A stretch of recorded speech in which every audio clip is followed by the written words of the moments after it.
Welcome to Nice and Blunt. I'm Adam Riancho, and these are my quarterback, tight end, and defensive rankings for Week 5. We have some players on bye this week. Jalen Hurts, Jared Goff, Justin Herbert, and Will Levis, and Mason Rudolph are not playing in Week 5. They are on bye. I also did not rank Tua Tagovailoa, who's on IR, but let's get going at quarterback, where 1 and 2, I have Josh Allen and CJ Stroud in the same game facing off in Houston. Josh Allen's always a lock in your lineup. He will bounce back after a bad game last week. There's no way he puts up 2 duds in a row. And this is a good matchup for him, top 7 against Houston. They have given up 8 passing touchdowns and a rushing touchdown this season. So Allen will go off. I think he could drop another 4 touchdowns again. In this matchup, it will go back and forth. And that's why I'm upgrading CJ Stroud. I genuinely think it could be like a 40-point shootout by both offenses, and Stroud could literally have a better game than Kirk Cousins did on Thursday. But without Joe Mixon, it's just more of a lean on the receivers. Tank Dell is healthy, so there's higher upside with Stroud's touchdown ability as well. And with Diggs in a revenge game, he's probably going to play out of his mind. No one can stop Nico Collins. So love CJ Stroud's upside. Even the running backs are only scoring in the passing game this season, and he'll probably have 4 touchdowns in this matchup. I expect a very high point total. In this game, it will be a shootout. So love these 2 quarterbacks. No one can bench them in Week 5. I think they're the top 2 options on the week. But number 3 is Lamar Jackson, who is the number 1 rushing quarterback this season, averaging 77 rushing yards per game alongside Derrick Henry. It's just too much of a nightmare to handle. So he's going to go off. It's inevitable. He'll have a lot of points once again. He's the quarterback 2 on the season in fantasy points, and they've picked up speed. Once they get rolling, it's extremely hard to stop this team. So absolutely starting Lamar Jackson this week. And I'm also guaranteed to start Jayden Daniels. He's been phenomenal. The quarterback 1 in points per game this season with 22.9, just barely above Lamar Jackson. He's giving you 4 rushing touchdowns this season and 55 rushing yards per game. That's an 11.5 point floor with just his legs. So everything in the passing game is a bonus. While the matchup is bottom 10 against Cleveland, I really don't care. I think he'll be fine. No one is benching the QB1 at this point. So Jayden Daniels, a bit of a downgrade at quarterback 4 this week. Still in your lineup though, still elite, must start, top 5 play. Number 5 though, I have Jordan Love at the Rams, and this matchup is tied for top 4. The Rams give up 18.6 points per game to the quarterback position so far this season on 8 passing touchdowns, only 1 interception. Jordan Love will feast in this matchup. They have a terrible secondary in LA. So he's going to go off. He's got good receivers. I know Christian Watson is out, but I kind of feel like that helps him. It consolidates the snap share. It doesn't force him to adjust from play to play. So love that for Jordan Love. I think he goes off, gets his first win of the season, and goes buck wild here. I was honestly tempted to rank him at number 1, but his lack of rushing upside keeps me capped at number 5. There's a world where Josh Jacobs scores a bunch of touchdowns. Jaden Reed could also score them on the ground as well. So that's the only way it doesn't work out, if all the touchdowns come in the run game, but I doubt it. Jordan Love is a must start this week. Number 6, though, I have Brock Purdy versus Arizona, who, just like Jordan Love, gets a top 4 matchup. The Cardinals are tied with the Rams, allowing 18.6 points per game to quarterbacks this season. 5 passing touchdowns, 2 interceptions, 3 rushing touchdowns, and 2 fumbles. So the odds he scores are very high. Purdy is someone I really trust, and he's really stepping up his game despite a lot of noise around him. In a contract season, he's proving his value on this team. Kittle might not play, but Debo's healthy and Jennings is stepping up. Jordan Mason's playing well, and Ayuk will inevitably figure it out. Once that happens, it really raises the ceiling for Purdy, who has come close to 30 points already this year. So Purdy's very safe. This offense is going to drop 30 points every week, and he's a big reason why. He is bust-proof. I think he's a top 10 play all season long. In a good matchup like this, he gets an upgrade. He is a must start this week. Number 7, though, I have Sam Darnold versus the Jets in London. And on paper, this is a bad matchup. The Jets rank bottom 2 against quarterbacks, only allowing 8.6 points per game. However, I don't fully trust this downgrade. Last week, they got a bad weather game and Bo Nix. Then they had Jacoby Brissett. Before that, it was Will Levis. And in week 1, it was Brock Purdy with Ayuk dropping passes. I don't really believe that the Jets are a terrible spot against good quarterbacks. And Darnold has played excellent this season. I'm also believing in the revenge game narrative. It's been brewing since 2018. Once he was drafted by this team, he's been behind the eight ball. So now that he's thriving, he's going to play excellent. I thought they would win this game back in the preseason before I knew their team was excellent, and they are on fire right now. I think they go 5-0. And Justin Jefferson goes off in this London game. Sometimes they turn into massive shootouts. So trust the Vikings to win here. I think Darnold is a excellent play this week. He's top 10 for me. And I think Robert Saleh will be seeing ghosts. Sam Darnold will look like the Ghostbuster in London. Love Darnold this week. He's a top 10 play against his former team. Number 8, though, I have Justin Fields versus Dallas. And this is a really good spot here because the Cowboys rank as the number 7 matchup, and a lot of it is because of what they give up to quarterbacks on the ground. 33 rushing yards per game is one of the highest averages so far for an opposing defense, along with 2 rushing touchdowns. That is a very plus spot for Justin Fields. So love the upside for him on the ground. He could legitimately put up over 100 yards this week, and he has played excellent this season. He could look like the best athlete on the field on Sunday night primetime. So last week he put up over 30 points. Another reason I trust him is because he only has 2 turnovers on the season. He is protecting the football, and if Pickens gets going, then the ceiling is elite. Justin Fields, a top 10 play this week. Number 9, though, I have Kyler Murray at San Francisco, and I'm going to assume the main reason he's been bad the last 2 games was mainly because of Trey McBride's concussion. However, I'm not expecting Kyler to have his best game of the year against the Niners defense. Nick Bosa could really get after him, but he can always scramble around and make this game into a shootout. He could disappoint for the 3rd straight week as well, however. So there is some burn potential. His upside is too high to ignore, though, especially given McBride is back, and you should trust his passing stats. So he's top 10 every week. I think this is the lowest I can rank him, but the Niners defense is a downgrade in general. I am not dying to rank him top 5 this week. I think there are some better options. Number 10, though, I have Anthony Richardson at Jacksonville, who is questionable with his hip pointer oblique injury. There's something in his core that is a bit painful, but I really think it's just a pain tolerance issue.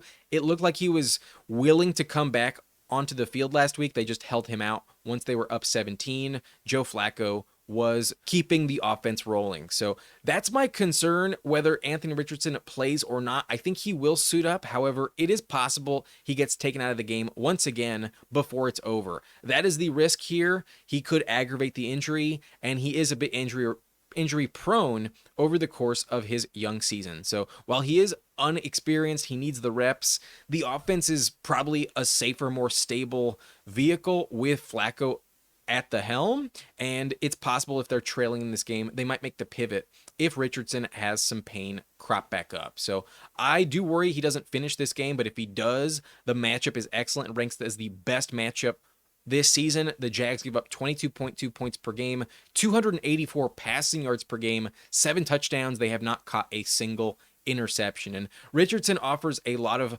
volume in the run department as well. He has elite upside. While he has looked bad the last 3 games, the matchups have been really tough, and this one is not. So I think Richardson is a top 10 play this week. I think he has a very high ceiling against Jacksonville. But the Colts have also lost 9 straight games in the Jags home stadium, and weird shit could happen. There is a world where Richardson really burdens you. So there is some risk to manage here, but I think the upside is too high to ignore. I am starting him in the subscriber league, assuming he's active on Sunday.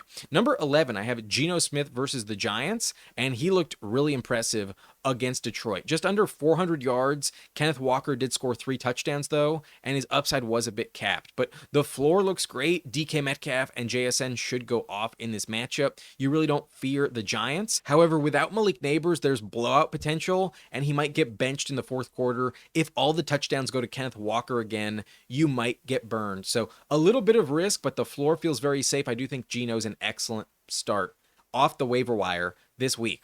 At number 12, I had Baker Mayfield ranked here entering Thursday night, so going to stay honest, but he looked phenomenal. He had 3 touchdowns, and he probably finishes inside the top 10. But I genuinely love some matchups for other quarterbacks this week. I'm not convinced he actually finishes top 10. When the week is all said and done, I think there's going to be some massive games all across the league at quarterback in fantasy. So Baker at number 12 might actually be the perfect ranking. We'll find out, but at the moment it looks a little bit too low. He had 3 touchdowns, although not a ton of passing yards overall. Number 13, I have Joe Burrow versus Baltimore, and I'm a little bit worried about this matchup because in the last 4 games for Burrow, his stats have been bad. An average of 12.5 fantasy points per game, 189 yards per game, only 5 touchdowns, 2 interceptions, 1 fumble, but also 1 rushing touchdown. So a decent floor, but not great. These stats are also a bit skewed because he did exit last season's game early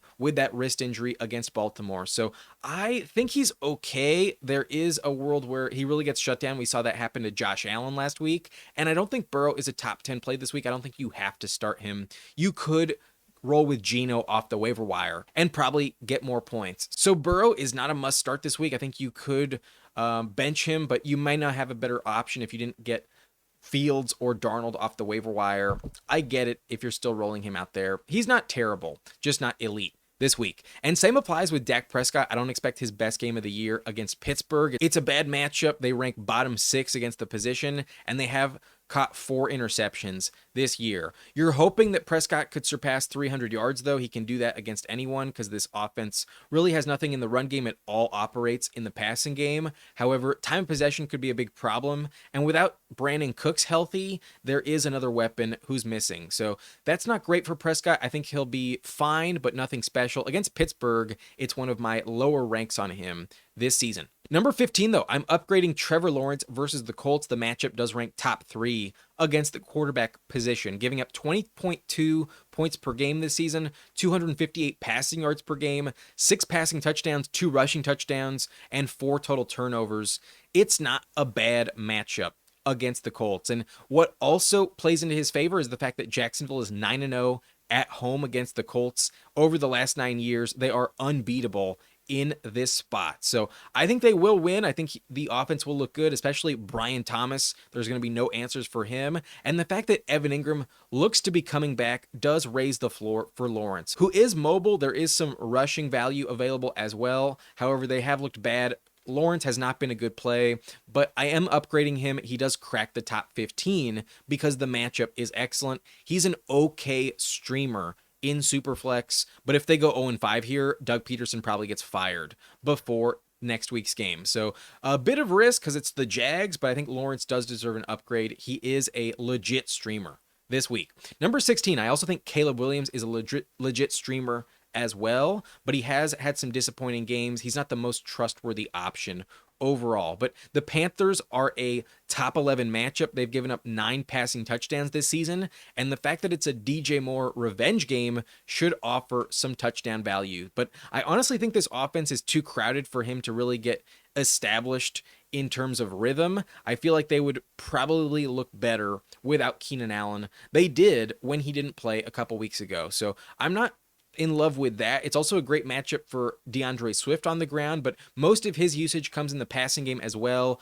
I could see some padded stats for Caleb in a good matchup here. The Panthers should lose, and they don't scare you on defense at all. So Caleb is legit. He's top 20, but at number 16, we've seen his downside. He does have some risk. Number 17, though, is where I settled on Patrick Mahomes this week versus the Saints. The matchup is bottom 4. The Saints only give up 10.3 points per game, only 1 passing touchdown on the season, 3 interceptions as well. Mahomes has been really bad for fantasy this year. They still don't have much of a run game, but without Rashee Rice, thanks to Mahomes, the offense barely has anything to really offer. Kelce isn't facing the Chargers anymore, so he probably comes back down to earth. And Worthy could get locked up by Marshawn Lattimore. So I'm worried Mahomes is a must bench right now, unless it's a 2-quarterback league. It's really just name value that has you considering him in your lineup. But I was too low with my ranking on Kirk Cousins this week, but he had been terrible. He was the quarterback 27 in points per game entering this matchup on Thursday, averaging only 10.6 points per game before last night. So I did upgrade him at number 18, just not enough, obviously. He had a top 6 matchup, but they gave up 10 points per game in rushing stats of their 18 per game. And I just didn't expect him to be that good in the passing game. I thought he would be limited to field goals more than not. But it's officially Kirktober. I'm sure he'll be the most coveted quarterback off the wire on Tuesday. 500 plus yards and 4 touchdowns is crazy. Kirk Cousins looks back fully healthy once again. Number 19, I have Aaron Rodgers at the Vikings, and the defense forces a lot of mistakes, but has been vulnerable to give up garbage time stats. Just look at Jordan Love last week. So that's the upside for Rodgers in this game. I do think they lose it, and it could look ugly, though. The connection with Wilson and Mike Williams is not fully developed, at least not enough to trust, but the rankings do get very ugly moving forward, so this is pretty much a last call rank on Rodgers at quarterback, probably the last one you'd consider in a 2-quarterback league. But Deshaun Watson gets a good matchup here. I rank him at number 20 begrudgingly, but the Commanders are always a good spot. They rank as the number 2 matchup this season, 10 passing touchdowns and only 2 interceptions this season. That's why he cracks the top 30. But maybe he goes off. Maybe he looks like shit again. They did actually shut down Kyler Murray last week. Their defense did look a lot better in week 4. But Njoku looks to return. That could help Watson as well. But he can always lay an egg. I have a very hard time trusting Deshaun Watson. So it's mainly because 4 players are on bye that he cracks the top 20. Otherwise, I would be looking to bench him no matter what. Number 21, I have Tyler Huntley at New England, and he does offer some rushing value, very little in the passing game though. But if you told me he gave you 40 yards on the ground and a rushing touchdown this week, that's 10 points. I would believe you. He can get there kind of easily with his skill set. Number 22, though, is a backup, actually. I have Joe Flacco here, ranked at number 22 at Jacksonville. And this is the last bastion of hope in the rankings, in my opinion. I think Richardson probably starts the game, but it's not actually guaranteed. Flacco could be deemed the starter before it kicks off. But even if Richardson does start, he might not finish the game. I could see him getting yanked before the first quarter's over, and Flacco could turn up. In a great matchup, he could put up top 10 numbers, even in only 3 quarters of game action. So keep an eye on him. I think he's the best pivot if you are starting Richardson this week. If he gets ruled out before the game, I would look to start Joe Flacco. I think he'd be a top 13 option. I'd rank him just behind Baker Mayfield this week. Number 23, though, I have Derek Carr at the Chiefs, and he knows them from his Raider days, but their defense can lock up anybody. The Chiefs hold every opponent to under 20 points, it seems, so I'm benching Carr this week. I'm not that excited about his upside. At number 24, though, I got Andy Dalton at Chicago, and it's technically a revenge game for him, but it's the worst matchup you can get. They only allow 7.7 points per game to opposing quarterbacks. So while he does move the chains, he probably turns it over and settles for a lot of field goals. I don't think he's a good start this week against the Bears. Number 25, I have Bo Nix versus the Raiders, and the Raiders could let him shine at home. It is possible, but we've never seen him actually break out. It is a bad bet to make so far, and if it wasn't for any rushing stats, I would feel like he offers no value at all. So he probably looks better than just 60 yards passing like last week, but probably not enough to be elite. At 25, I'm still going to bench him. Number 26, I got Matthew Stafford versus Green Bay, and I don't hate the matchup, just hate his wide receivers. He's not scoring touchdowns, but the floor is fine for about 225 yards every week. That probably happens in this one. Number 27, I got Daniel Jones at Seattle, and without Malik Neighbors, there will be calls to bench him for Drew Lock in this game. Would love to see Drew Lock drive the ball in the fourth quarter. I think that might actually happen in this one. But the last 2 quarterbacks I'm starting would be Jacoby Brissett and Gardner Minshew. They both have bottom 10 matchups, and neither of them offer any upside, especially without Devontae Adams. Gardner Minshew will have a lot of problems. But at number 30, I am ranking Drew Lock at Seattle this week. I genuinely could see Daniel Jones get benched, and we do see a few drives for Drew Lock in the fourth quarter. So those are my quarterback rankings. Let's move over to tight end now, where there are players on bye as well. Dallas Goedert on bye, Sam Laporta on bye. So 2 top 10 options you cannot start. Chigo Okonkwo also on bye, so are the Chargers tight ends, but no one was starting any of them. TJ Hawkinson still on IR, but did return to a limited practice on Friday. He is ruled out, but he'll probably be back after their week 6 bye. Let's get into these rankings though. We're at number 1. I'm going with Trey McBride at San Francisco, and reports say that McBride will play in week 5 off the concussion. They really missed him last week, and he will be involved often. The last game he played versus the Niners was in week 15 last year, where he had 11 targets, 10 catches for 102 yards, 15.2 half PPR points. So love Trey McBride. He's a lock in your lineup, a top 5 play every single week. This week He's my number 1 option. Number 2, I'm going with Dalton Kincaid at Houston, and leading wide receiver Khalil Shakir has been ruled out. So Kincaid is locked into the most targets on this team, and it's expected to be a very high-scoring game. Keon Coleman is still getting established, and Curtis Samuel has almost been irrelevant this year. I think Kincaid is a must-start in a high-scoring game. He will find the end zone in this one. Number 3, I have Jake Ferguson at Pittsburgh, who caught all 7 of his targets in week 4. He gets a mini bye to rest his knee, and now Brandon Cooks is inactive. So him and CeeDee Lamb probably put up 200 yards combined on Sunday night, and I think he ends his touchdown drought in primetime. I think he finds the end zone. So love Jake Ferguson. He's top 3 for me in week 5. Number 4, I got Travis Kelce versus the Saints. And despite having a good game in week 4, it actually wasn't as good as I anticipated. Still no touchdown and less than 100 yards. That is not what he normally does against the Chargers. So his age is very much a factor. He is not the player he once was, but without Rashee Rice, the target volume is guaranteed now. He is still Mahomes' best weapon, but I am legitimately worried about Kelce. I don't think he has the true elite ceiling that we remember he used to offer. So only at number 4, you'd expect after last week, I'd rank him higher. But no. Number 5, though, I have George Kittle versus Arizona, who I wanted to rank number 1, but then I saw he wasn't practicing with a rib injury, and it feels unlikely he suits up. But this ranking is accounting for the possibility that he will play. If he does, you have to downgrade expectations. He will not be 100% if he does suit up, and that's going to impact his fantasy stats. But he's probably still safe for a touchdown. He's the most likely guy left in the rankings to score, and that's why I still rank him top 5. I think if he does play, he's a must start. I would feel weird benching Kittle if active. Number 6, I have David Njoku at Washington, who is questionable this week, but it looks like a game time decision, and he is practicing a bit more than last week. He is trending in the right direction, but it's not a guarantee he'll suit up. You want to monitor his status, but if he does return to the field, I think he's for sure a top 10 play. His upside is too high, and this matchup is great against Washington. Their secondary is trash, but trusting Deshaun Watson gives him some bust potential as well. I could not put him top 5, only at number 6. If he does play, though, you are starting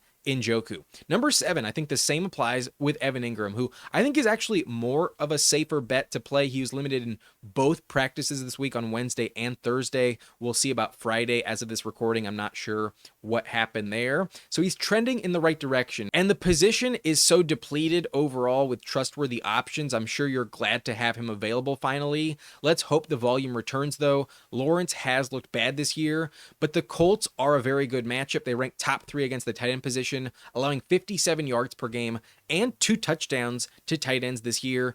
Engram, I think, is a top 7 play, a must start in week 5 if active. Number 8, I have Brock Bowers at Denver, and he was looking like a top 2 option the first 2 games, but has fallen off dramatically over the last 2. I'm sure Adams' presence on the field helped him a lot, and now with him off of it, probably getting traded, you can just bracket Brock Bowers the rest of the season and take him out of the game very often. So he is just as risky of a play as any other tight end now. The talent still gives him top 10 value, though, and I am still starting him. I'm hoping for the best, but I'm really worried about Minshew in this matchup, and I think without Adams, there's just too much defensive attention for him to be a top 5 option. I don't think he scores a touchdown in this one. Number 9, though, I have Mark Andrews at Cincinnati, and it's kind of like Kelce, where you kind of just only have name value going for him at this point. But Derrick Henry's success is tied to a lack of production for Andrews, and it could literally happen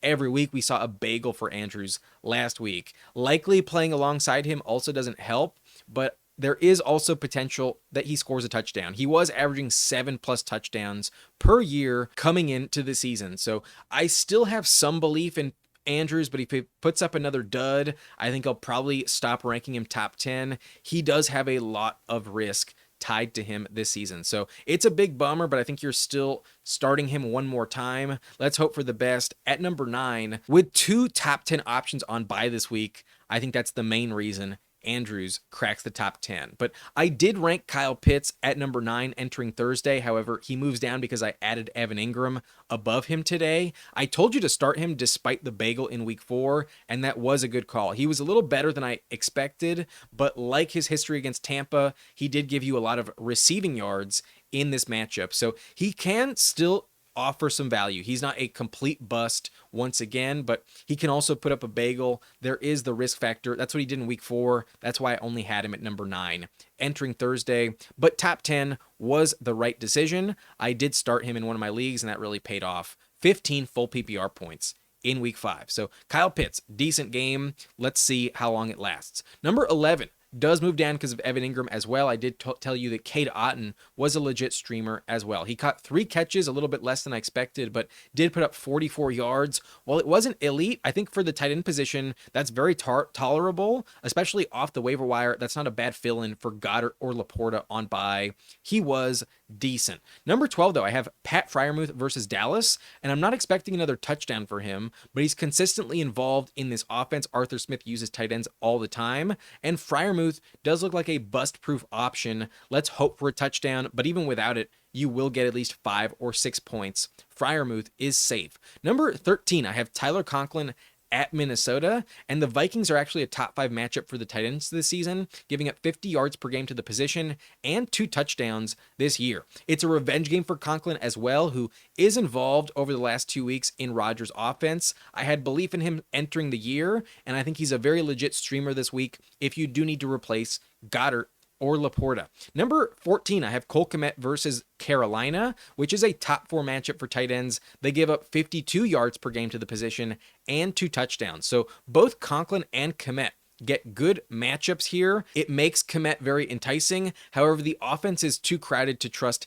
anyone other than DJ Moore, especially given it's a revenge game for him. So I expect him to be the main piece on offense this week. It makes Kmet a dicey bet. Not the worst, but not safe either. At 14, you could probably do better. But number 15, I have Tucker Kraft at the Rams. And without Christian Watson, I think the wide receivers are the main beneficiaries. However, Luke Musgrave is not expected to play with an ankle injury, and we did see the upside hit for Kraft last week. So the problem is trusting targets to repeat. Last week he had 9, and I doubt it's that many again in week 5. But it's not a bad matchup. The Rams have a bad defense, and I could see Jordan Love putting up a ton of yards this week. So Kraft will get all the tight end snaps. It definitely makes him a viable plug into your lineup, and I do think he's a very legit pickup this week. He's top 15 in my rankings, especially if Watson and Musgrave remain out. I think he'll be in the streaming conversation week in, week out. I could rank him honestly at number 9. I could put him as high as Mark Andrews. I think this tier 9 through 15 are all kind of the same.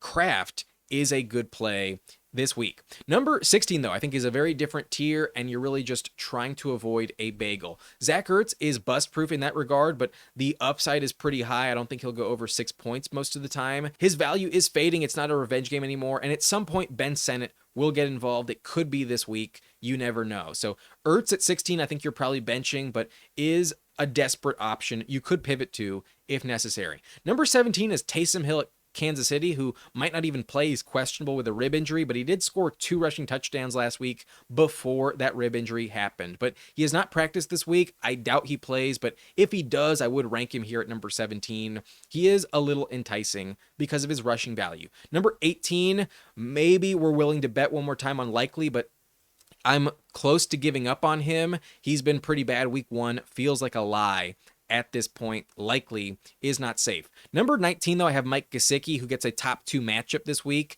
The Ravens give up 82 yards per game to the position on the season, but no touchdowns. So the yards might be there for Gesicki, but he could also burn you. He has not looked great the last couple of games. He has been bad. But number 20, also a good matchup for Juwan Johnson, who is questionable as well. Number 1 matchup, the Chiefs allowed 91 yards per game to the position and a touchdown this season.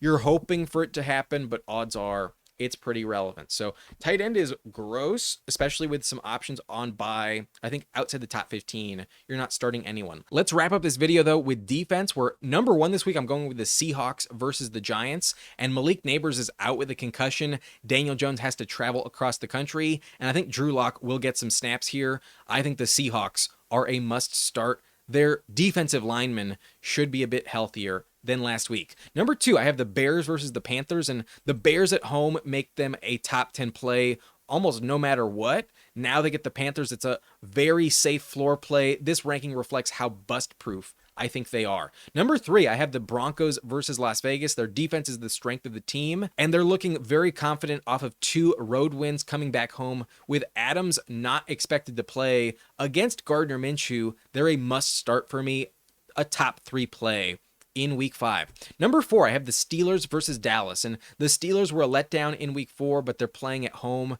and the young pieces on Dallas's offensive line will not be safe against TJ Watt. They'll play well off a loss. I think the Steelers are once again a top 5 option. Number 5, though, I have the Chiefs versus the Saints, and the Chiefs will continue to win with defense. They know Derek Carr very well from his Raider days. I'm a bit worried about Alvin Kamara, but they will hold them under 20 points. Like everyone else, that seems guaranteed every single week. Number 6, I have the Vikings versus the Jets in London, and the Vikings defense is just so good this season. I'm not worried about the Jets offense. They haven't clicked yet, and I trust Flores to force some turnovers. Number 7, I have the Patriots versus Miami, and the Dolphins offense is just inept without Tua. In division, I think the Pats actually have a shot here. They'll keep it low scoring. I actually think they win the game. I am flipping my pick from Monday. Number 8, I have the 49ers versus Arizona, and the Niners are a team to start every week, kind of regardless of matchup. Maybe not the best matchup you could ask for against the Cardinals, but it's also not scary enough for you to drop them. I would keep starting them. They have a lot of talent, and they could always score on defense as well. It wouldn't shock me. I think the Niners are still top 10 even against Kyler Murray. Number 9, I got the Raiders at Denver, and there's nothing about the Denver offense that scares you unless Bo Nix has a breakout game, which we've never seen happen before. I think there's pretty much no risk at all. Las Vegas is a very safe play in week 5. It should be a low-scoring game against the Broncos. Number 10, I have the Cowboys at Pittsburgh, and the Cowboys get a mini bye to prepare, so they will be well rested, but there is a chance that Micah Parsons doesn't play. I'm not convinced they can stop the run after shutting down Devin Singletary just yet. This is probably a 23-21 type of game, though, and the Steelers' offense isn't the scariest in the league. I think Justin Fields might have some turnovers in prime time. So the Cowboys are top 10. I'm not willing to fully give up on them just yet. Number 11, though, I got the Dolphins at the Patriots, and the Patriots are always a matchup to chase, but the Dolphins' run defense is really bad this year. They proved versus Tennessee that even in a good matchup, they are not a must start. Only at number 11 for me. I think they do lose this game. Number 12, I got the Ravens at Cincinnati, and Baltimore is on a mission, it seems like. They could totally blow out their opponent again, but I expect a decent fight from Burrow. That's why I don't rank them top 10. Number 13, I have the Saints at Kansas City, and you do not fear the Chiefs offense right now, but Reed finds a way. They usually only give up 1 turnover per game.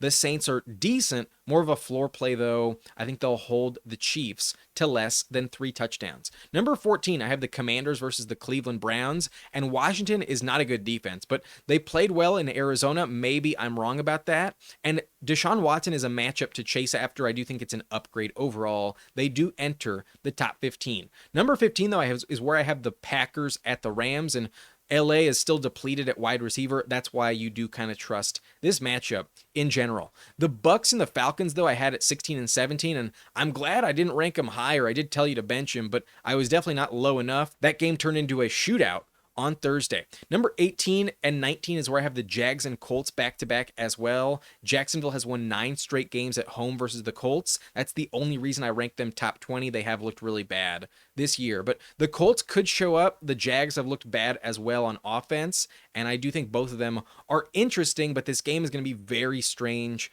I don't feel super confident in either in my lineup.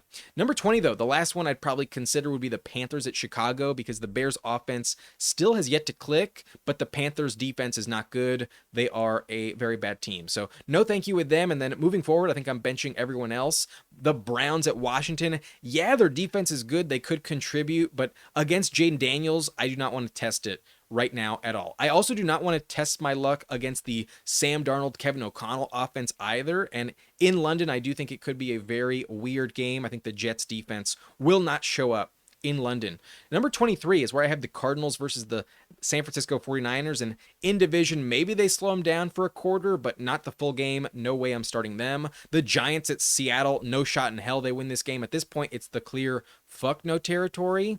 And I do not trust the Giants at all. The Rams versus Green Bay. Love is going to decimate their secondary. Hell no. am I starting the Rams? The Bengals versus Baltimore. No one can stop Lamar Jackson or Derrick Henry right now, so not a chance in hell am I starting Cincinnati. And then 27 and 28, I think this game could literally be a 45 to 44 point shootout. I am not starting the Texans or the Bills defense in week 5. So here on the screen are my rankings, the top 20 at all 3 positions. And I think quarterback is extremely deep. Obviously, Kirk Cousins and Baker Mayfield will probably outperform my rank, but I genuinely think the top 19 all the way through Aaron Rodgers have very high upside this week. Even Joe Flacco, who I rank at 22, is an interesting option as well, but it's contingent on Anthony Richardson not playing in week 5. But there's some high shootout potential, some really good matchups for quarterbacks, and I think if you have any rushing upside like Justin Fields, Kyler Murray, Anthony Richardson, while I'm ranking them low in the top 10,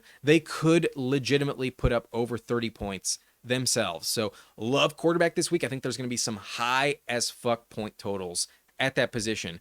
Tight end, though, is a little bit shaky. Obviously, with 2 top 10 guys on bye, you can't really feel too confident, but Kyle Pitts looked really good. I think all the way in the top 7. If Njoku and Engram do play along with George Kittle, then there are some upside potential, but all 3 of them might sit out, and that would really deplete the position. Just be grateful if you get like 6+ points from tight end this week. Defense, though, has some decent floor plays. I'm worried about the shootouts this week, though, and I think if you're not getting like a top 5 option in my rankings, there is some legitimate risk overall at the position. But I do think even the Commanders have some appeal. Against Cleveland, you could do worse, and the top 14 defenses should offer at least 8+ points this week. But that's it for this video. If you enjoyed, hit that like button and subscribe to the channel for more content. I update all of my rankings on Saturday with all of the injury news entering the week, and look out for that video. Ring the notification bell if you do not want to miss out on tomorrow's video. But my name's Adam Riancho, and that's it for this video. I'll see you next time. Thank you for watching. Nice and blunt.